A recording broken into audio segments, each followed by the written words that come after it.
இது தமிழக அரசுக்கு மிகப்பெரிய ஒரு சிக்கல். 2 கேஸுமே மிகப்பெரிய சிக்கல்.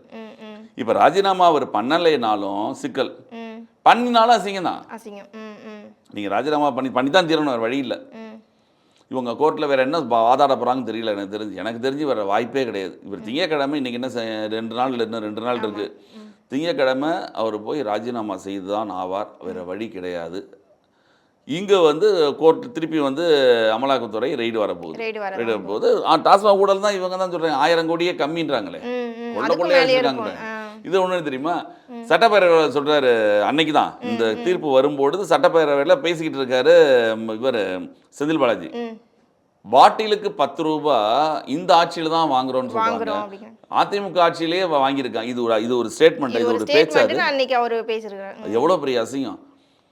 அவன் தப்பு பண்ணான் தானே உடனே உங்களை கூப்பிட்டுருக்கு. பாட்டிலுக்கு 10 ரூபாய் அதிகமாக வாங்கியிருக்காங்க, ஏற்கனவே ஆட்சியில் வாங்கியிருக்காங்க.